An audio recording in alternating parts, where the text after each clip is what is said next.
نستغفره ونؤمن به ونتوكل عليه ونعوذ بالله من شرور أنفسنا ومن سيئات أعمالنا من يهد الله فلا مضل له ومن يضلله فلا هادي له ونشهد أن لا إله إلا الله وحده لا شريك له ونشهد أن سيدنا ونبينا وشفيعنا وحبيبنا وطبيبنا وطبيب قلوبنا ومولانا محمدا عبده ورسوله صلی اللہ تعالی وسلم اما بعد اعوذ باللہ من الشیطان الرجیم بسم اللہ الرحمن الرحیم یا ایہا الذین آمنوا اتقوا اللہ وکونوا مع الصادقین صدق اللہ العلی العظیم ثم بسم اللہ الرحمن الرحیم ان اللہ وملائکته یصلون علی النبی یا ایھا الذین آمنوا صلوا علیہ وسلموا تسلیما اللہم صل علی سیدنا مولانا محمد معدن الجود والکرم منبع العلم والحلم والحکم وبارک وسلم صلاۃ و سلام علیک یا رسول اللہ صلاۃ و سلام علیک یا حبیب اللہ واجب الاحترام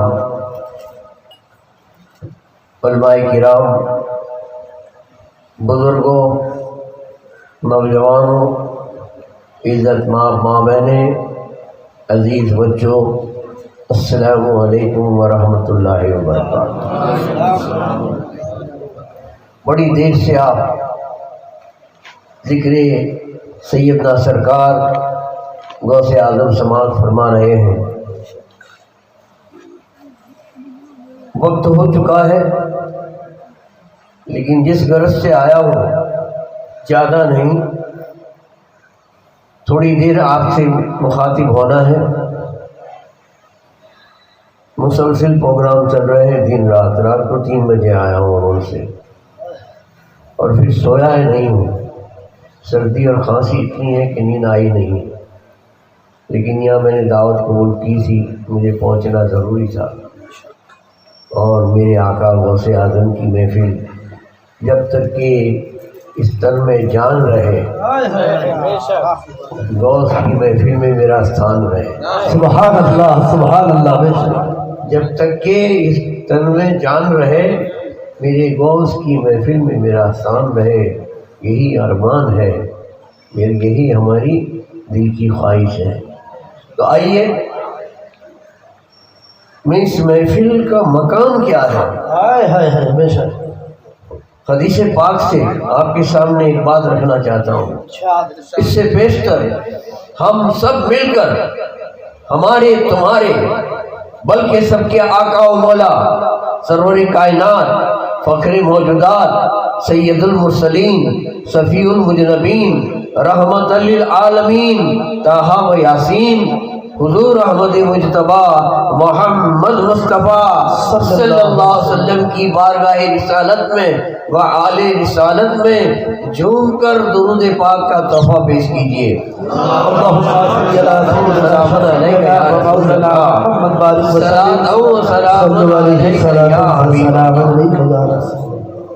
دیکھیے، عبادت اللہ کے لیے کی جاتی ہے، یہ محفل عبادت سے کم نہیں ہے،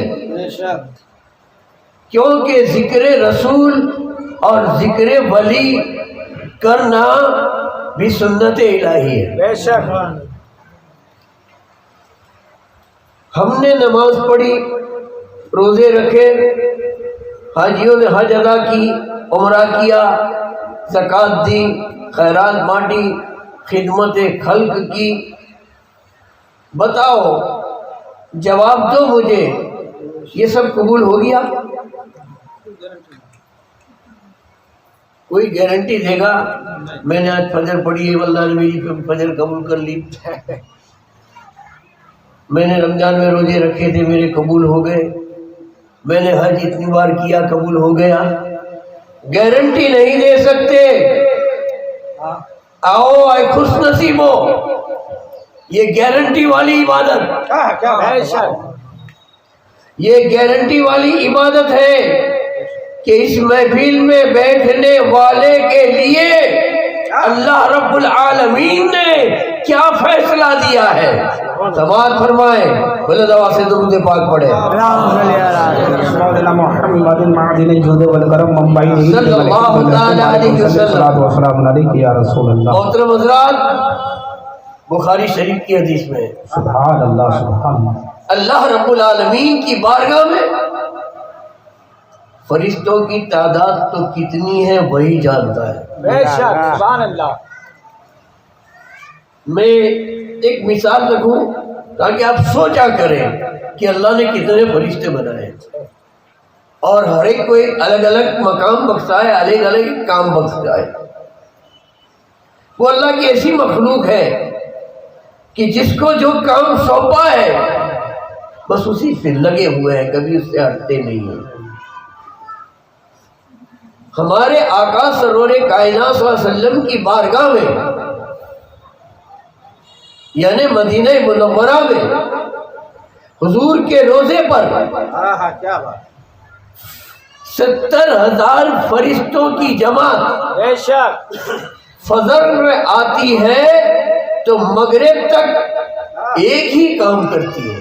بے شک حضور کی بارگاہ میں درود السلام پیش کرتے ہیں. سبحان اللہ. یہ مغرب کو چلے جاتے ہیں تو 70,000 فرشتے یعنی 70,000 فرشتہ آتے ہیں، وہ فجر تک آقا صلی اللہ علیہ وسلم کی بارگاہ میں درود السلام پیش کرتے ہیں. بے شک یعنی 24 گھنٹے میں 1,40,000 فرشتے آتے ہیں اور آقا کی بارگاہ میں صلاۃ و سلام پیش کرنے کے لیے، اور جو ایک بار آتے ہیں ان کو دوسری بار آنے کا موقع نہیں ملتا. سبحان اللہ سبحان اللہ. آج مسلسل 1450 سال تو ہو گئے بے شک گنبد خضرا بنے اور قیامت تک کے سلسلہ چلنے والا ہے. ارے بارگاہ رسالت میں آنے والے فرشتوں کا یہ عالم ہے تو دوسرے فرشتوں کا کیا عالم ہوگا. اللہ اللہ. تو حضرات بخاری شریف میں فرشتوں کا بیان آیا اور فرشتوں کی ایک جماعت ایسی ہے کہ اللہ کے حکم سے وہ روزانہ بارگاہ الہی سے رضا لے کر اجازت لے کر دھرتی پر آتے ہیں اور ایسی مجلسیں تلاش کرتے ہیں، سبحان اللہ سبحان ایسی اللہ. بے شک. محفلیں ڈھونڈتے ہیں جس محفل میں اللہ اس کے رسول کا ذکر ہوتا ہو، اللہ کے محبوبوں کی تعریف ہوتی ہو. وہ فرشتے آتے ہیں، محفل میں شریک ہوتے ہیں، بیٹھتے ہیں. کون تعریف کر رہا ہے، کون تعریف سن رہا ہے. بے شک ایک دفتر بناتے ہیں، لکھتے ہیں ہر ایک کا نام، آنے والے کا، مجلس سجانے والے کا، ذکر پڑھنے والے کا، حمد پڑھنے والوں کا، نعت پڑھنے والوں کا، منقبت پڑھنے والوں کا اور سننے والوں کا، محفل سجانے والے کا. لسٹ تیار کر کے پھر وہ فرشتے واپس جاتے ہیں بارگاہ الہی میں، عرض کرتے ہیں مولا آج تیری دھرتی پر ایک لیمڑی جیسا گاؤں تھا، واہ واہ واہ. وہاں تیرے بندوں نے، تیرے محبوب کے غلاموں نے تیری اور تیرے محبوب کی یاد میں ایک مجلس سجائی تھی، فلاں کے گھر میں محفل سجی تھی، فلاں فلاں عالم آئے تھے، انہوں نے بیان کیا تھا، یہ بندے اور بندیوں نے تیری تعریف سنی، تیرا ذکر سنا. اللہ تعالیٰ فرشتوں سے پوچھتا ہے، بڑی بات تو یہ ہے، اے فرشتوں بتاؤ کیا انہوں نے مجھے دیکھا بھی ہے؟ کیا انہوں نے مجھے دیکھا بھی ہے؟ فرشتے کہتے ہیں مولا تجھے نہیں دیکھا. ارے مجھے دیکھا نہیں؟ میرے محبوب کی، میرے پیارے بندوں کی تعریف کی محفل سجائے بیٹھے ہوئے تھے۔ فرشتے کہتے ہیں ہاں رب العالمین تجھے دیکھا نہیں ہے، تیری محفل سجائے بیٹھے ہوئے تھے۔ اللہ تعالیٰ کہتا ہے اے فرشتوں گواہ رہنا۔ دیکھو گارنٹی والی بات آتی ہے، اے فرشتوں تم گواہ رہنا میں محفل سجانے والے کو، محفل میں ذکر کرنے والے علماء کو اور سامعین کو بخش دیتا ہوں۔ سبحان اللہ۔ نعرہ تکبیر، نعرہ تکبیر، نعرہ رسالت، غوث کا دامن، خواجہ کا دامن، سید دادا بابو میں نے انہیں بخش دیا۔ اللہ بے شک ہمارا یقین ہے کہ ہماری نماز قبول ہوگی، رزلٹ نہیں ملا۔ ہم نے ہم کو یقین ہے روزے ہمارے قبول ہوں گے، رزلٹ نہیں ملا۔ حج ہماری قبول ہوگی، رزلٹ کا انتظار کرو۔ یہ ساری عبادتیں قبول ہوگی، یقین کامل ہے غوث پاک کے صدقے میں اللہ ضرور قبول کرے گا، لیکن حشر میں فیصلہ ہوگا، آج نہیں۔ یہ وہ محفل ہے کہ فیصلہ آج ہو چکا ہے۔ سبحان اللہ، سبحان اللہ۔ پاک پڑھ لیا جائے۔ اللہم صلی علی سیدنا مولانا محمد بارک وسلم الصلاۃ والسلام علیک یا رسول اللہ۔ میرے بزرگ دوستو، درود پاک کی فضیلت یہ ہے جیسے محفل میلاد قبول اور مقبول ہے، اس طریقے سے ہم دوسری دعائیں مانگیں، رب چاہے تو قبول کرے، چاہے تو قبول نہ کرے۔ نماز اس کو قبول کرنی ہو تو کرے، چاہے تو نہ بھی کرے، اس کا اختیار، اس کو اختیار ہے، ہم کو کوئی اختیار نہیں۔ یقین رکھو قبول ہوگا، لیکن درود پاک کا وہ مقام ہے، اللہ کے حبیب فرماتے ہیں کہ میرا کوئی بھی امتی بندہ ہو یا بندی میری بارگاہ میں درود بھیجتا ہے وہ قبول ہو ہی جاتا ہے۔ سبحان اللہ، سبحان اللہ۔ درود کبھی کینسل نہیں ہوتا، درود کبھی واپس نہیں آتا۔ درود وہ عبادت ہے، کیوں یہ قبول ہو جاتا ہے؟ ارے دوسری ساری دعائیں، عبادتیں، نمازیں، روزے، حج، زکات بندے کرتے ہیں رب کے لیے، اور درود اس لیے قبول ہے کہ خود رب بھی پڑھتا ہے، اس کے فرشتے بھی پڑھتے ہیں۔ سبحان اللہ۔ اگر درود کینسل ہو جائے گا تو رب کا کام کیا ہوگا؟ اس کا کام، اس کا امر ہے۔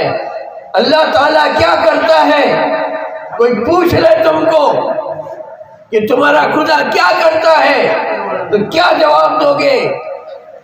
کھولو کلام پاک، پوچھو قرآن پاک سے کہ مولا کیا کرتا ہے تو قرآن جواب دیتا ہے ان اللہ و ملائکۃ یصلون علی النبی، کہ بے شک اللہ اور اس کے فرشتے نبی کریم پر درود بھیجتے ہیں۔ سبحان اللہ، بھیجتے ہیں، بھیجا تھا نہیں، بھیجیں گے نہیں، بھیجتے ہیں، جاری اور ساری ہے۔ رب کا کوئی کام ثابت ہوتا ہے تو ایک کام ثابت ہو گیا کہ وہ اپنے محبوب کی بارگاہ میں درود بھیج رہا ہے، درود بھیج رہا ہے۔ ارے ہم تو صبح میں نماز کے وقت پڑھیں گے، جوہر میں پڑھیں گے، یا عشاء میں پڑھیں گے، یا رات کو ایک تسبیح پڑھیں گے، وہ معبود میرے بزرگ دوستو اپنے حبیب پر درود بھیج رہا ہے، بھیج رہا ہے، بھیج رہا ہے۔ کتنی محبت ہے محبوب سے کہ 1,24,000 انبیاء میں کسی پر اللہ نے اپنی طرف سے درود و سلام نہیں بھیجا۔ اللہ اللہ، یہ مصطفیٰ جان رحمت کی بارگاہ ہے، یہ ہمارے آقا کا مقام ہے۔ بزرگوں اور دوستو، میں نے جو آیت کریمہ تلاوت کی ہے اس کا ترجمہ سماعت فرمائیں، اور ایک واقعہ سیدنا سرکار غوث پاک کی مبارک زندگی میں سے آپ کے سامنے رکھ دوں کہ آج ضرورت ہمیں کس چیز کی ہے۔ آج کا دور جو ہے فتنوں سے بھرپور ہے، داڑھی والے، جبے والے وہ دیکھ کے، نماز پڑھ کے دیکھ کے نہیں باپو میں سمجھ لینا، عقائد چیک کرو۔ آج طرح طرح کے فرقے ایمان کو برباد کرنے کے لیے ایڑی چوٹی کا جوڑ لگا رہے ہیں، اور اس کے پیچھے محنت کس کی ہے؟ عیسائی اور یہودی اور ہندوستان کے کچھ بدماش لوگ یہ چاہتے ہیں کہ ان کی تعداد بڑھتی جا رہی ہے، یہ آگے ترقی کر رہے ہیں، لیکن یہ سمجھتے نہیں ہیں کہ یہ جو حق والے ہیں، حق کو تو کبھی کسی نے مٹایا نہیں ہے اور مٹنے والا بھی نہیں ہے۔ باطل کو اللہ نے مٹانے کے لیے پیدا کیا ہے، قرآن میں فیصلہ ہے وَقُلْ جَعَلْ حَقُّ وَذَاقَ الْبَاطِلِ إِنَّ الْبَاطِلَ كَانَ زَهُوقًا۔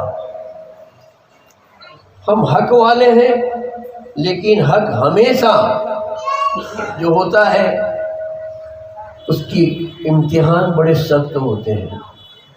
جب سے قُولُوا لَا إِلَٰهَ إِلَّا اللَّهُ مُحَمَّدٌ رَسُولُ اللَّهُ کا اعلان ہوا ہے، تب سے لے کر آج تک ہر صدی میں کچھ نہ کچھ مسلمانوں کے ساتھ تکلیفیں، مصیبتیں، آفتیں، بلائیں آتی رہی ہے۔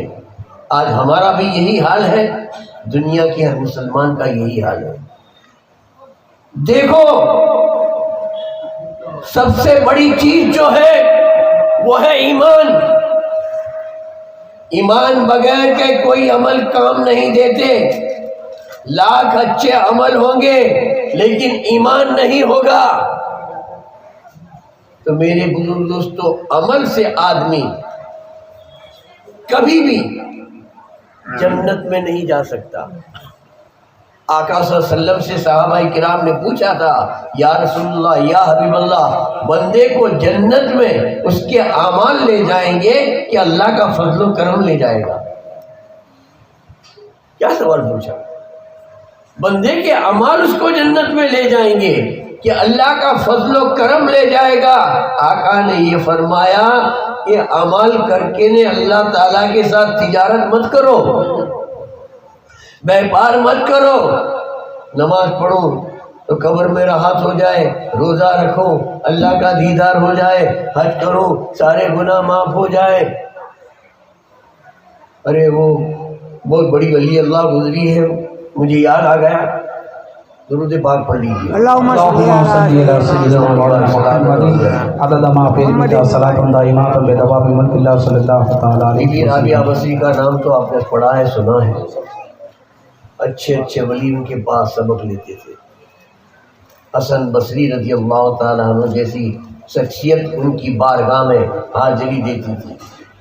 آپ روزانہ رات کو عشاء کی نماز کے بعد محفل میلاد سجاتے تھے اور قرآن اور حدیث پر روشنی ڈالی جاتی تھی۔ ایک دن ایسا ہوا، آپ دیکھتے تھے سب کو کون کون آیا ہے، کیونکہ آپ کی محفل میں ولی اللہ ہی آتے تھے، بڑی بڑی ہستیاں آتی تھیں۔ محفل شروع آ گئے سب لوگ، آپ تقریر نہیں کرتی،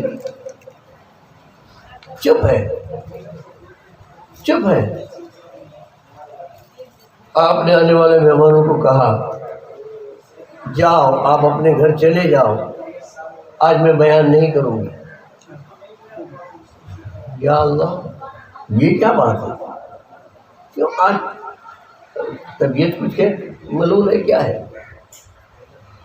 آپ نے فرمایا کہ میں نے آج کھانا ہاتھی کے لیے پکایا ہے اور آگے بیٹھی ہے سب بکریاں۔ ہاتھی تو آیا نہیں ہے اور ہاتھی کا کھانا بکریاں ہجم نہیں کر سکے گی، اس لیے آپ چلے جائیں گے۔ لوگوں نے ایک دوسرے کے سامنے دیکھا، سمجھ میں بات نہ آئی، فجر میں فیصلہ ہوا کہ حسن بصری آج موجود نہیں تھے۔ آج کی محفل میں خواجہ حسن بصری نہیں تھے، آج حسن بصری کے لیے آپ بیان کرنے والی تھی اور وہ آیا نہیں تھا، تو آپ نے کہا میں نے کھانا پکایا ہے ہاتھی کے لیے اور آئی ہے بکریاں، بکریوں کا چارہ آج میرے پاس نہیں ہے، گھر واپس چلے جاؤ۔ درود پاک پڑھ لیجیے۔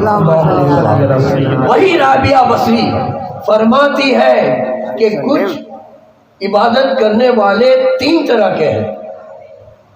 کچھ لوگ جنت کی خواہش میں عبادت کرتے ہیں، اللہ اللہ. یہ پہلا درجہ ہے، یہ پہلا مقام ہے. کچھ لوگ جہنم کے ڈر سے عبادت کرتے ہیں. جنت کی خواہش سے عبادت کرنے والے اور دوزخ کے ڈر سے عبادت کرنے والے، یہ عبادت نہیں ہے، یہ تجارت ہے. عبادت تو وہ ہے کہ اللہ کی رضا کے لیے کی جائے. ارے وہ راضی ہوگا تو جنت بھی تمہاری ہے، وہ راضی ہوگا تو دوزخ تمہارے لیے حرام ہو جائے گی. عبادت کرو صرف رب کی رضا کے لیے، رب کی رضا کے لیے. تو میرے بزرگوں اور دوستوں، یا ایھا الذین آمنوا اتقوا اللہ وکونوا مع الصادقین، بڑی مشہور آیت کریمہ ہے، بار بار آپ سنتے ہو، اس پہ بیان بھی سنتے ہو. رب تعالیٰ فرماتا ہے کہ ایمان والو اللہ سے ڈرو، اللہ سے ڈرو. کس کو کہتا ہے؟ یا ایھا الذین آمنوا، ایمان والو تم اللہ سے ڈرو. کافروں کو نہیں کہا، مشرکوں کو نہیں کہا، عیسائیوں کو نہیں کہا، یہودیوں کو نہیں کہا، اہل حنود کو نہیں کہا، منافق کو نہیں کہا، مومن کو کہا. ایمان والے کو کہتا ہے تو اللہ سے ڈر. اتنی بڑی بات ہے. ارے جو تجھ کو مانتا ہے، تیرے کو معبود جانتا ہے، تیری ہی عبادت کرتا ہے، اسی کو تو کہتا ہے کہ اللہ سے ڈر. تو اللہ تعالیٰ نے جو فرمایا ہے اس کی اصل حقیقت یہ ہے کہ جو ایمان والے ہیں ان کے پاس ایمان کی پونجی ہے، اور شیطان ایمان والوں کے پیچھے لگا ہوا ہے. وہ کبھی برگلا دے گا، وہ کبھی گمراہ کے رستے پہ لے جائے گا. اس لیے تم اللہ سے ڈرتے رہو. اللہ سے ڈرنا بہت ہی ضروری ہے. اب اللہ سے کیسے ڈرا جاتا ہے؟ اتقوا اللہ، اللہ کا ڈر کیا ہے یہ سمجھ میں نہیں آتا تو راستہ اللہ نے صاف کر دیا. وَكُونُوا مَعَ الصَّادِقِينَ، سبحان اللہ، سبحان اللہ. وَكُونُوا مَعَ الصَّادِقِينَ. گھبراؤ مت، طریقہ میں بتاتا ہوں. جاؤ سچوں کے پاس چلے جاؤ، سچوں کے پاس چلے جاؤ. رب نے یہ نہ فرمایا کہ نبی کی بارگاہ میں جاؤ، رب نے یہ نہ فرمایا کہ ولی کے پاس جاؤ، عالم کے پاس جاؤ، مفتی کے پاس جاؤ، حافظ کے پاس جاؤ، قاضی کے پاس جاؤ. نہیں نہیں، سچوں کے پاس جاؤ، اللہ اللہ. سچوں کے پاس جاؤ. کیونکہ نبی بھی جھوٹے ہوئے کہ نہیں؟ جھوٹے ولی ہوئے، جھوٹے عالم ہوئے، جھوٹے پیر ہوئے. میں یہ کہوں گا کہ ولی کے پاس چلے جاؤ. ارے جھوٹے دعوے دار بھی ہوئے. رب نے یہ کہا کہ نبی ڈھونڈو تو سچا ڈھونڈو، ولی ڈھونڈو تو سچا ڈھونڈو، عالم ڈھونڈو تو سچا ڈھونڈو، امام ڈھونڈو تو سچا ڈھونڈو. سچوں کے پاس چلے جاؤ. خوف خدا کیا ہے یہ دیکھنا ہے، یہ سمجھنا ہے، یہ پرکھنا ہے. سیدنا عثمان غنی رضی اللہ تعالی عنہ کا دور دورہ ہے. آپ خلیفہ ہیں، تیسرے خلیفہ ہیں. ایک روز رات کو بیت المال کا حساب لکھ رہے تھے. ہائے ہائے، جس کو دنیا میں اللہ کے حبیب نے جنتی کہہ دیا، وہ سرائے مبصرہ میں ہیں آپ، خلفائے راشدین میں ہیں آپ، سبحان اللہ. بے شک جامع القرآن ہیں آپ. میرے بزرگ اور دوستوں، سیدنا عثمان غنی رضی اللہ تعالیٰ عنہ جیسی شخصیت کہ خدا جن کو جنتی کہہ دے، وہ شخص کا خوف خدا دیکھیے، بے شک. اللہ کا ڈر دیکھیے. بیت المال کا حساب آپ لکھ رہے ہیں. ایک چراغ جل رہا ہے، چراغ میں تیل بیت المال کا ہے، قلم اور کاغذ بیت المال کا ہے، حساب بیت المال کا ہو رہا ہے. ایک شخص آیا، سلام عرض کی، حضرت مجھے آپ سے کچھ بات کرنی ہے. حضرت نے کہا بھائی میرا ذاتی معاملہ ہے یا تو بیت المال کے کام سے آیا ہے؟ تو اس نے کہا میرا تمہارا ذاتی معاملہ ہے۔ تو آپ آئے، دوسرا چراغ لائے، دوسرا چراغ جلایا اور جو پہلے چراغ جل رہا تھا اسے بجھا دیا، کیا بات ہے، اسے بجھا دیا۔ پھر آپ نے قلم بھی رکھ دی، کاغذ بھی رکھ دیا، بول کیا کام ہے؟ اس کو جو ضرورت تھی پیش کی، دونوں نے گفتگو کر لی۔ اس کے بعد وہ جانے لگا تو کہ حضرت ایک سوال اور ہے میرا، مجھے تعجب اس بات کا ہوا کہ چراغ جل رہا تھا، اس میں تیل بھی تھا، باٹی بھی تھی، اسی چراغ کو بجھا کر دوسرا چراغ جلانے کی ضرورت کیا تھی؟ تو حضرت نے فرمایا دیکھ میں بیت المال کا حساب کر رہا تھا، یہ جو چراغ ہے بیت المال کا ہے، کیا بات اس میں جو تیل ہے بیت المال کا ہے، اس میں جو باٹی جل رہی ہے بیت المال کی ہے، اور بیت المال کے کام سے آیا ہوتا تو میں وہی چراغ جلا رکھتا، لیکن تو میرے کام سے آیا ہے، تیرے کام سے آیا ہے، میرا تیرا آپسی معاملہ ہو، ہم باتیں کرتے رہیں اور تیل بیت المال کا جلے گا، خدا کو جواب کیا دوں گا؟ سبحان اللہ، سبحان اللہ، اتقوا اللہ، اللہ کا ڈر، اللہ کا ڈر۔ ارے دیکھنا ہے خدا کا ڈر تو اللہ والوں کو دیکھو، انہی کے لوگوں پر اللہ کے طرف سے انعام نازل ہوا ہے۔ رب تعالیٰ فرماتا ہے انعم اللہ من النبیین والصدیقین والشہداء والصالحین، والشہداء والصالحین، اللہ کا انعام نبیوں پر ہے، اللہ کا انعام صدیقوں پر ہے، اللہ کا انعام شہیدوں پر ہے، اللہ کا انعام اولیاءوں پر یعنی صالحین پر ہے۔ سبحان اللہ، سبحان اللہ۔ اس میں سچے کو ڈھونڈ لو، سچے کو ڈھونڈ لو۔ دیکھو یہ سچے کی مثال دی ہے سیدنا سرکار غوث اعظم کے مشہور کرامتیں ہیں۔ آپ کا تو بیٹھنا کرامت، اٹھنا کرامت، بولنا کرامت، چلنا کرامت، دیکھنا کرامت، سننا کرامت۔ جو مقام نبوت کے اندر مصطفیٰ جان رحمت کا ہے، وہ مقام ولایت میں غوث اعظم کا ہے۔ وہ تمام نبیوں کے سردار ہے، یہ تمام ولیوں کے سردار ہے۔ ان کی نبوت قیامت تک کے، ان کی ولایت قیامت تک کی۔ کچھ لوگ کی ولایت مختصر وقفے کے لیے ہوتی ہے، نہیں، غوث اعظم دنیا میں نہیں آئے تھے تب بھی ولی، ماں کے پیٹ میں بھی ولی، دنیا میں آنے کے بعد بھی ولی، اور آج بھی ولی، قیامت تک بھی ولی نہیں، سارے ولیوں کے سردار۔ اور وہ شان ہے آپ کی کہ ہر ولی کی گردن جھکی ہوئی ہے آپ کے سامنے۔ آپ نے فرمایا تھا ھذا رکبۃ علی کل ولی اللہ، میرا یہ قدم تمام اولیاؤں کی گردن پر ہے۔ سبحان اللہ۔ بزرگوں اور دوستو، دریائے دجلہ کا پانی بہہ رہا ہے، ایک نوجوان ہے، عابد تو زاہد ہے، اور عبادت میں اس کے دن گزر رہے ہیں، دن کو روزے رکھتا ہے، رات رات عبادت کرتا ہے۔ عصر کی نماز سے فارغ ہو کر وہ بیٹھا تھا کہ اب میرے پاس، ان کے پاس کچھ تھا نہیں کہ جب اب سورج غروب ہو جائے دجلہ کے پانی سے روزہ افطار بھی کر لوں گا، وضو بنا کے مغرب یہیں ادا کر لوں گا۔ اس غرض سے نوجوان اللہ کی یاد میں دریائے دجلہ جو بغداد سے بہتی ہے، اتنا بڑی ندی ہے، ناچیز بھی 2 بار گیا، دیکھا ہے بڑے بڑے جہاز چلتے ہیں، بڑے بڑے جہاز چلتے ہیں۔ دجلہ بھی بڑی ہے اور فرات بھی بڑی ہے۔ دجلہ کو ٹائگرس کہتے ہیں، اس کو یوفریٹس کہتے ہیں۔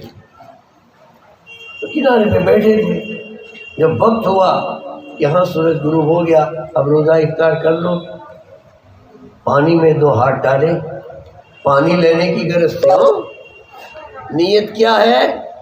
پانی پی کر روزہ افطار کر لوں اور پھر نماز مغرب ادا کر لوں، جیسا پانی میں ہاتھ ڈالا کہ سیب آیا، سفرجن آیا۔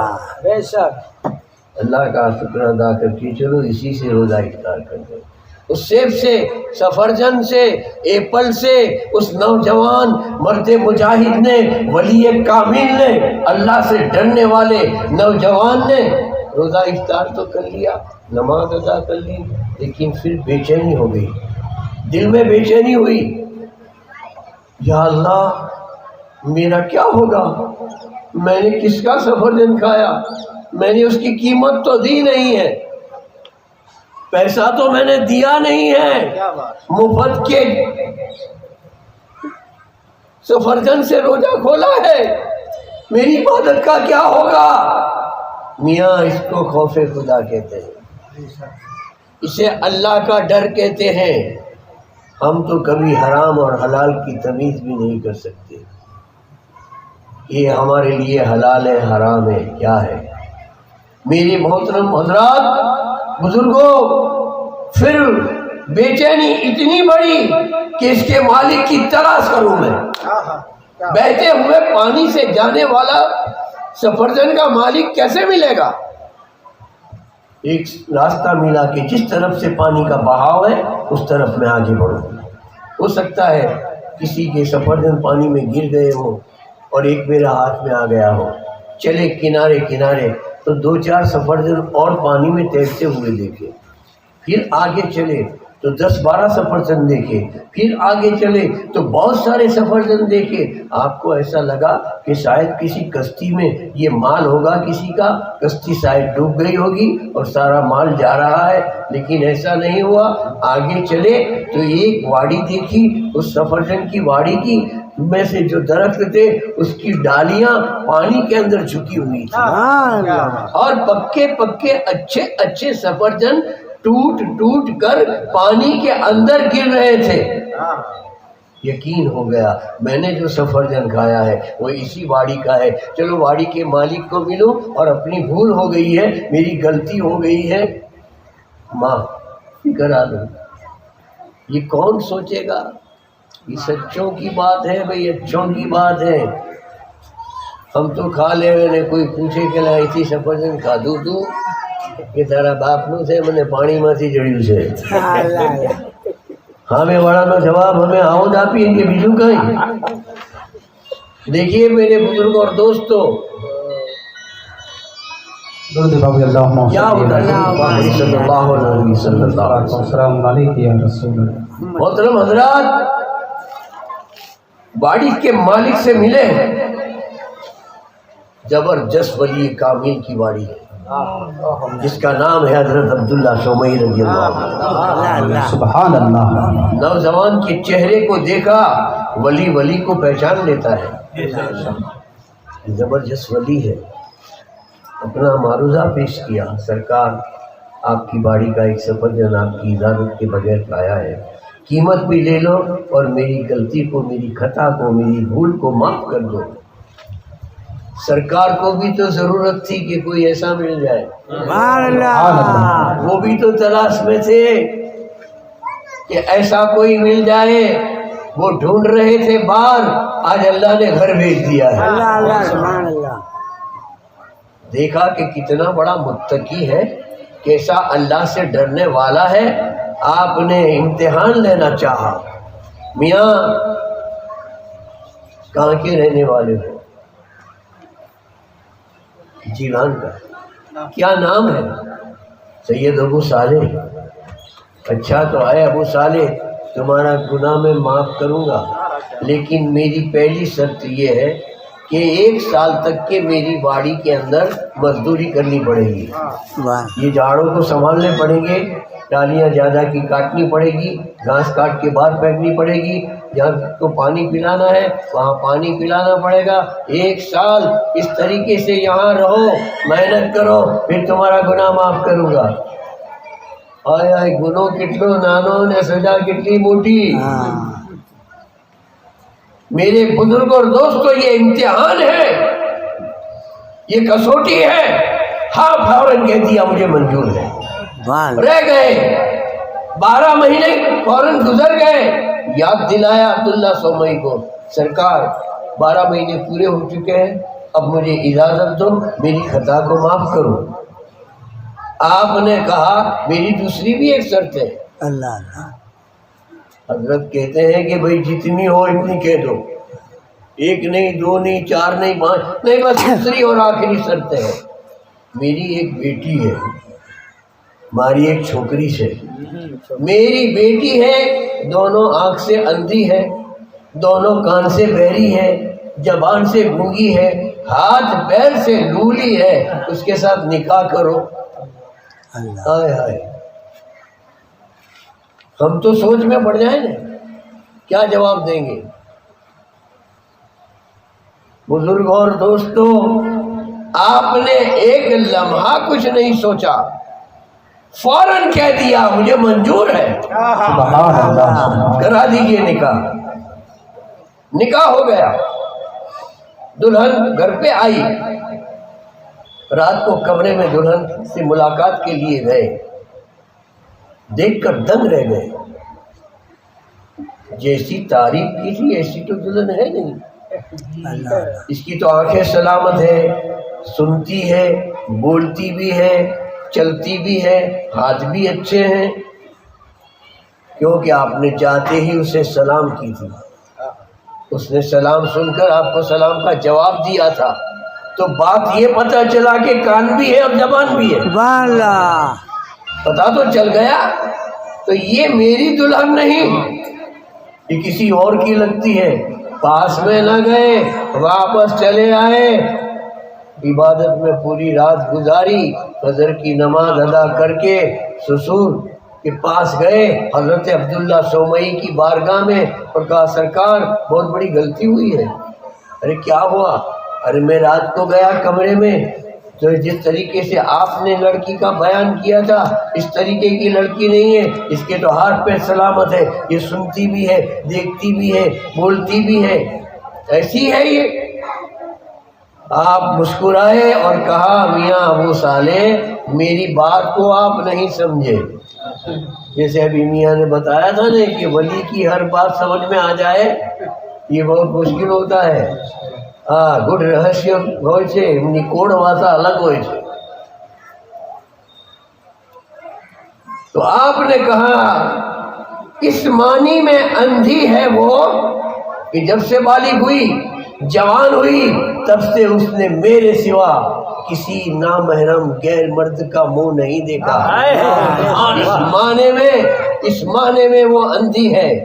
بہری اس معنی میں ہے کہ جوان ہونے کے بعد, بالغ ہونے کے بعد اس نے میرے سوا کسی اور مرد کی آواز نہیں سنی. گونگی بھی اس لیے ہے کہ میرے سوا کسی اور غیر مرد کے ساتھ کلام نہیں کیا. لنگڑی بھی اس معنی میں ہے کہ کسی غیر مرد کے سامنے میری یہ بیٹی گئی نہیں ہے. کتنی متقی, کتنی پرہیزگار. اتقوا اللہ, اللہ کا ڈر, یہ ہے تقویٰ اس بیٹی کا. یہ تھا تقویٰ ابو صالح کا کہ ایک سفرجن اس زمانے میں کیا قیمت ہوگی, اس زمانے میں اس کی قیمت کیا ہوگی. ابھی سیزن میں بہت سستی تھی. یہاں سے بھی میرے یہاں سفرجن آئے تھے, اٹلی بڑی سی ہمارا گھرے آیا تھا. ہاں, کہیں نے کھوٹو نہ بولا ہے. درود پاک پڑھو. صلاۃ و سلام علیک یا رسول اللہ, صلاۃ و سلام علیک یا حبیب اللہ. تو اتنی معمولی سی غلطی پر کتنا بڑا امتحان دیا اور امتحان میں کامیاب رہا. وہ نسل حسنی ہے اور جو لڑکی ہے وہ نسل حسینی ہے. حسنی اور حسینی دو جمع ہو جاتے ہیں تو اس گھر کے اندر غوث اعظم پیدا ہوتے ہیں. نعرے تکبیر, نعرے تکبیر, نعرے رسالت. سرکار غوث اعظم, سرکار غوث اعظم, نعرے تکبیر. سید دادا بابو قبلہ. محترم حضرات, اس گھر کے اندر جو بچہ پیدا ہوتا ہے اس ماں کی گود سے جو بچہ پیدا ہوتا ہے پیر نہیں پیران پیر بنتا ہے، غوث اعظم بنتا ہے، قطب نہیں قطب الاقطاب بنتا ہے، روشن زمین بنتا ہے، سب کے لیے دستگیر بنتا ہے، سب کے لیے دستگیر بنتا ہے۔ اس کے بچپن کا تقویٰ یہ ہے کہ پہلی رمضان کو پیدا ہوئے، پورا رمضان آپ نے روزہ رکھا ہے اور کہا کہ میں محی الدین ہوں، میرے اس نانا کے دین کو زندہ کرنے کے لیے آیا